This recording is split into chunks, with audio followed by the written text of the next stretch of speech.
And now we move on to the final pilot presentation for More in Common, based in Manchester, and back to Abir, who will talk about it. Great. So our pilot project is called More in Common. We are the People's History Museum. When it changes, yeah. So the People's History Museum is based in Manchester in the UK. For those who don't know the museum, we are the National Museum of Democracy and the home of ideas worth fighting for. We tell stories of ordinary people and all the struggle to gain rights and achieve social justice.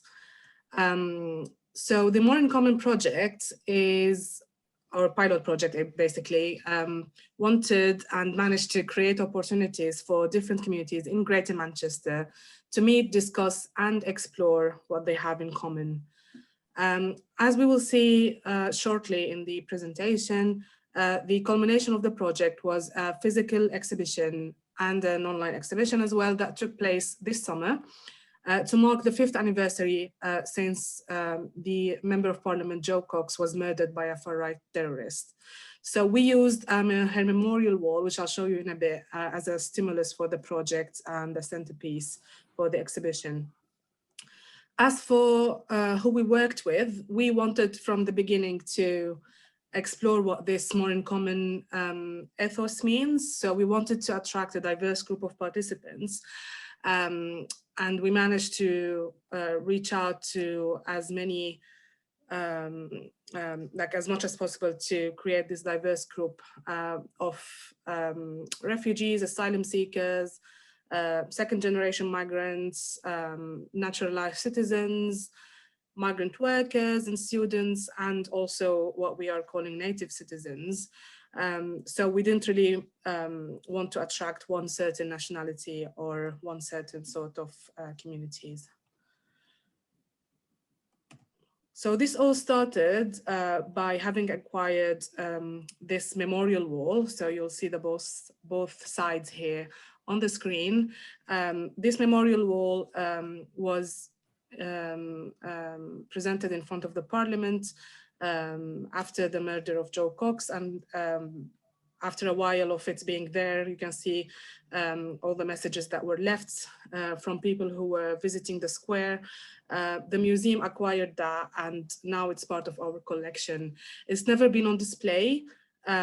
So actually these photos are for the wall being on display for the first time since 5 years. And these are recent photos from the exhibition. So we take inspiration from a quote, a very famous quote from Jo Cox that says, "We are far more united and have far more in common than that which divides us." She did say that in her maiden speech in Parliament, and especially after her murder, this message echoed a lot, and the positive impact that this created like really gave meaning to her death. At the same time, the museum had already decided to explore the theme of migration through its programs and exhibitions for the whole year, which was supposed to be 2020, now moved to 2021. So that was the starting point that we wanted to explore. As I mentioned in the morning, we tried to understand what the needs and interests are and cross over that with our offer. So we did that through public consultations. Then we moved on to offering activities and free tours from our learning offer as part of our engagement efforts. These tools, and here you can see a list of things that we usually provide, like guided tours, archive tours, placard making sessions, banner making sessions, or living history performances. Those were offered to Black and Asian and ethnic minorities in Greater Manchester, in addition to groups that support refugees and asylum seekers. So we did engage around 75 people at that point, and all these activities were meant to explore what the interests are and what the needs are. After those, we managed to design the beginning of our project, More in Common, and we started planning for opening it to participants, and obviously recruit participants. That is the phase I was talking about in the morning. So we did circulate the message in many ways, including leaflets and online methods, and also through our community partners. The main messages we wanted to use were simple.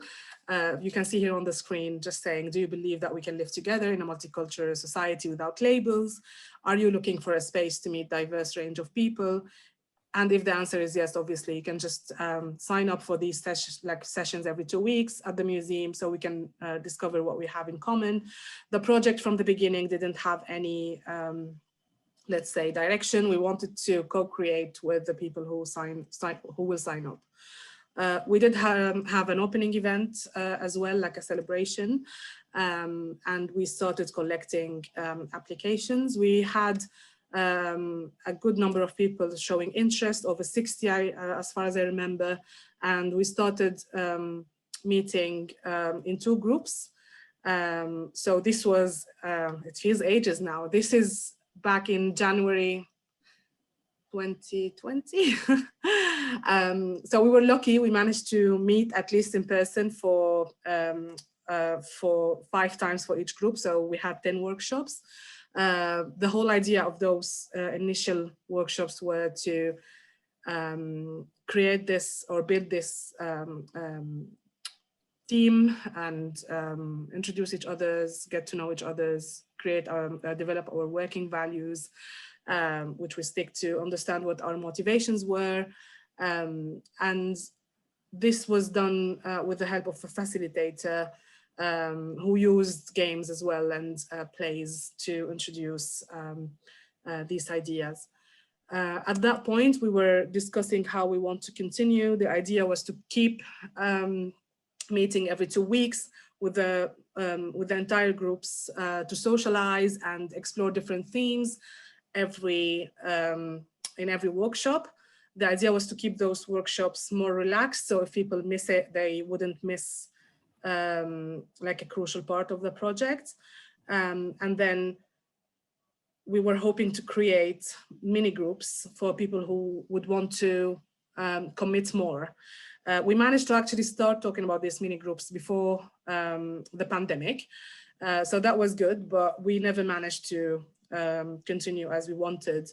One of the things that we also had to scrap because of the pandemic is that we wanted to create what we called the common room, and that would have been a place that anyone can book to use as a community group, or even for when it's not booked, for people to enjoy themselves and get to know other people. So all that had to stop. We had to close the museum in March, end of March, and stop the project until we realized that it's taking longer than expected. So we made this decision to go online. I think this is a very familiar photo for everyone, where probably we're still seeing it, Zoom faces. So for this, we relaunched the project after talking to, or trying to talk to, every participant that was involved. Obviously, we faced some problems, and we had to accept that we are losing some people. That isn't something that we would have liked, and that's why we didn't move directly to Zoom. But at some point, when we realized that the restrictions will remain for a very long time, we made this decision basically. So we actually lost or couldn't involve around like 5 to 7 people because they, for different reasons basically, but mainly because they didn't want to engage online for security reasons, or because they just don't want to engage online. We try to support as much as possible Other barriers that might be supporting internet costs, because we usually use to support travel costs.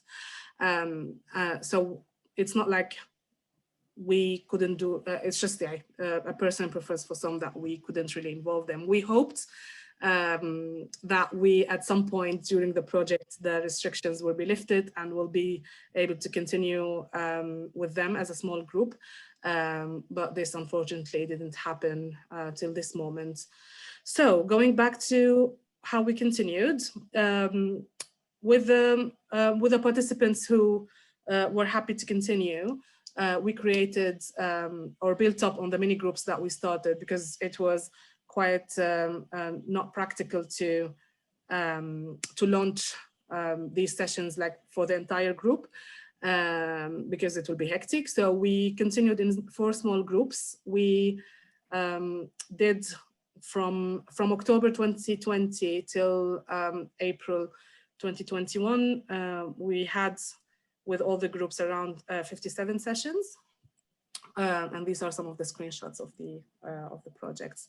So I will introduce each group separately, but I will talk about them while I'm covering what they've produced. So I'll just do it in a bit. So okay, now my computer. Okay, our main output was an exhibition that opened on May 18th.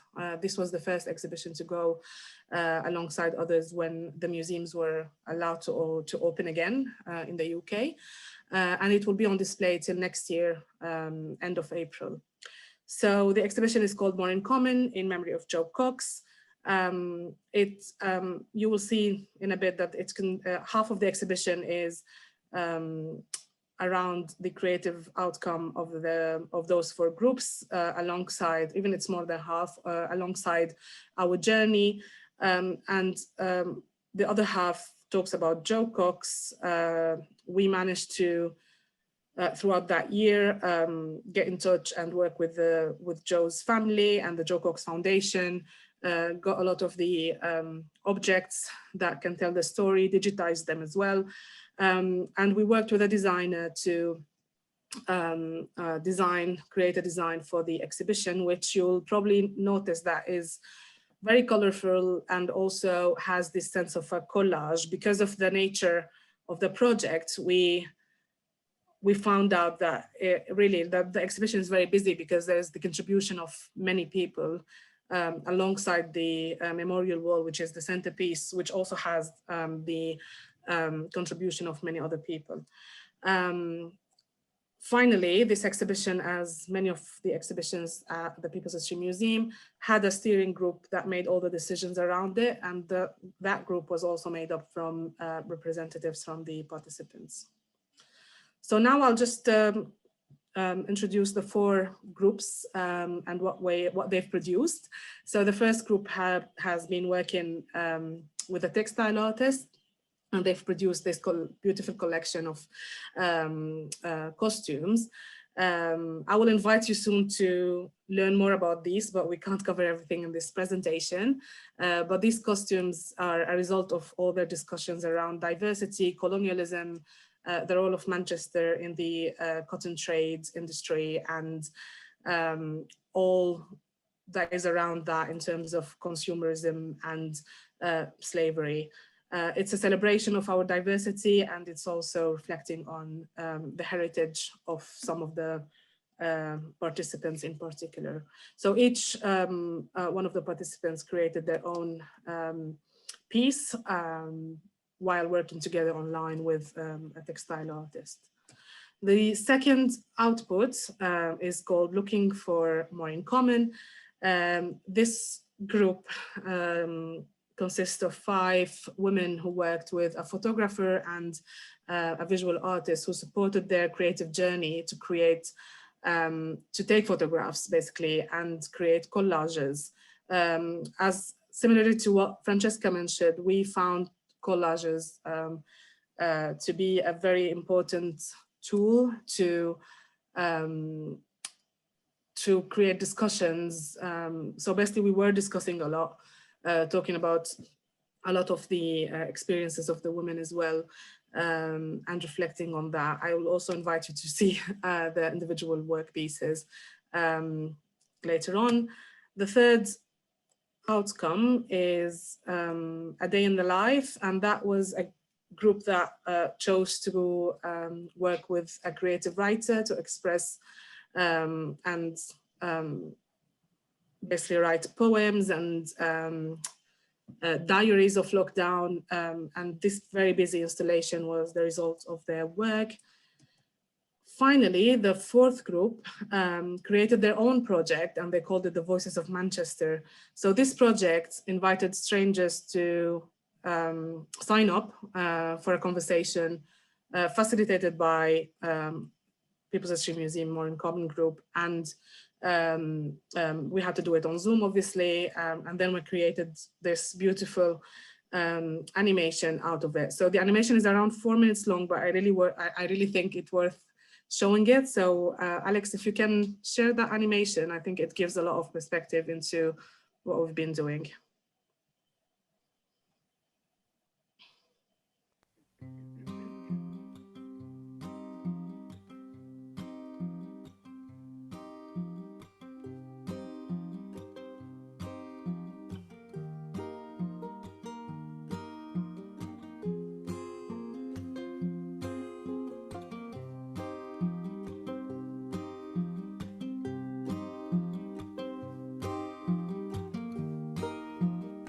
The history of Manchester kind of requires that you have a lot of people from abroad, and this is why a lot of people feel like home here. I feel like home because this is the history of the city, what it is, where it wants to go to, has always been international. I really love Manchester because you have that feeling of togetherness, you have that feeling that you're close to someone. I went to the memorial the day after the bombings. I've never experienced an entire city coming together to mourn with people. It was everybody. We were all stood together. You know, there was no segregation. Flowers, they grew and they grew and they grew, and I felt very proud. Definitely made it feel even more like home than it had done. The thing that attracted me to live here in the first place is that it's a very diverse neighbourhood. So there's a lot of Asian families here. There's a large Polish community, actually. You can go and walk around Alex Park and you hear so many different languages being spoken. A lot of European languages as well. I really like that. I can't understand the people who would live in a place where everyone is completely the same. I think that's a strength and like an exciting thing about where we live is that we do get to meet people from all over the world. I love the fact that my children are able to be who they want to be. In all the places that I've been, Manchester's has been one of the places where I can be myself and I don't feel like I can't hold my partner's hand.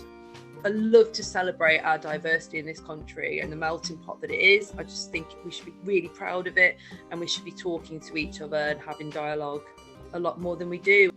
I've had people my entire life be like, either where are you really from? Your English is absolutely fantastic, shouting things down the street at me, like racial slurs. And I was like, I don't want to go into a job where I'm breaking my back emotionally and physically to support these people as much as I can, because I see that they have such high needs.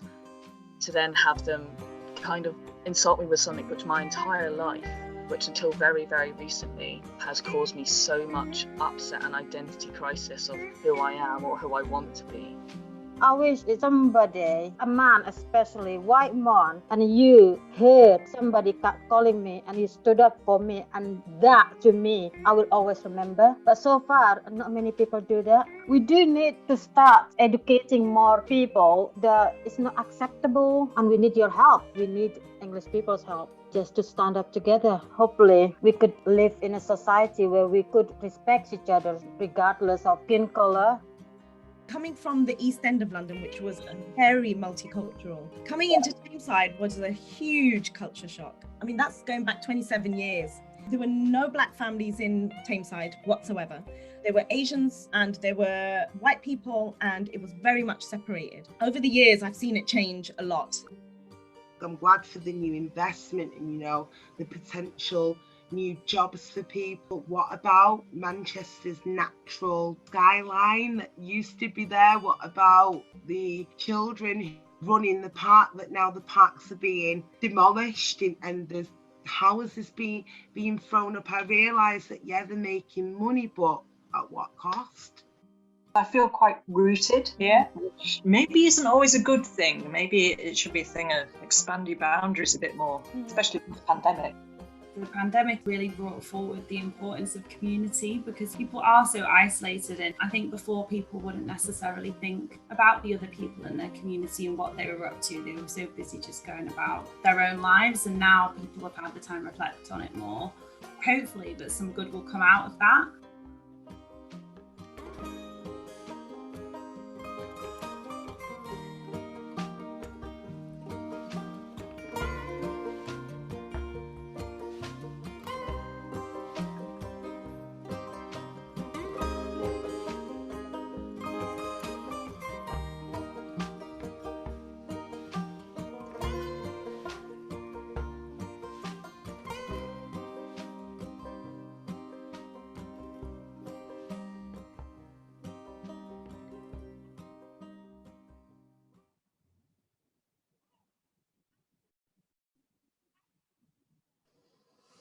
So yeah, I know that was a long video, but this is now projected at the exhibition, and I thought it would be really nice to share it. So just a few things before I wrap up. In the exhibition as well, we did, just a sec, it's not working, yeah. We did commission one of the participants to create an artwork that will recognize the efforts of all the participants. So the People of More in Common is now on display as well, representing all the participants that contributed to this project. And finally, I touched on the online exhibition. So the online exhibition can be found on this link. Obviously, it doesn't give the same sense as if you're visiting the real exhibition. So do visit the real exhibition, the physical exhibition, if you are in Manchester or in the UK. However, if you're not, you still have this option to explore the exhibition in details. As part of the online exhibition, we created what we call the Wall of Hope. So here, if you see in this picture, this big screen is supposed to crowdsource responses to the exhibition in a parallel way to how the actual memorial wall was used. So this can be also accessed from any device, and it's part of the online exhibition and the physical exhibition. Last but not least, we were really happy that we managed to do that private viewing event, because all the participants have been working so hard on their own from behind the screen. So we were really happy that we managed to do that intimate social distance at some point event, where Jo Cox's family also joined us and talked to the participants who also celebrated on that day. The last thing I would like to share is some of the feedback that the participants shared as part of the evaluation we had. I'll quickly read some of the things written here, and then we'll see some videos for them addressing us, especially for this event. So some of what they've said is that our conversations opened their eyes to new perspectives. They think they had a safe space to have honest conversations. Some of them never considered themselves to be creatives before the project, and now they do see that potential. One of the migrant women was very happy that she managed to make friends with white British women. Also, others felt that the conversations were a safe space, felt accepted and never judged. The creative process for some, that is like an extreme example, but for one of the participants, the creative process changed her life at some point, because she had all this anger that she wanted to share publicly, and that was something that she managed to do through the process. And then reflecting on the pandemic, although it messed up a lot of our plans, but for the ones who managed to join the project again, they really appreciated having that regularity when they were really locked up at home with not much to do. And also that made them really go back. Some of them who had been creatives when they were younger, as most of us went back to these hobbies and continued developing their skills. As a response to how they felt about the exhibitions, the most responses I got is that they were really proud to see their work there, and it will be there in central Manchester till next year. Some haven't really got any previous experience with teamwork, so that was a good experience for them. And the most comment we've ever heard is that this is the most diverse group that they've ever seen, because although Manchester is very diverse, we can see that many people, although they might be happy to, but they are actually stuck in their bubbles. So that was really thought-provoking. I think we can go now to the videos. So there will be 5 short videos from some of the participants, and then we can go back directly to Louis, because it's just a thank you from me.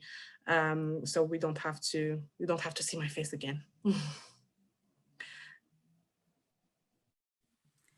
Hi, my name's Chandan, and it's been really great to be part of the More in Common project groups. It's been really lovely to get to know the other participants, and one thing that's been really great about it is the way the People's History Museum have allowed the participants to lead the projects.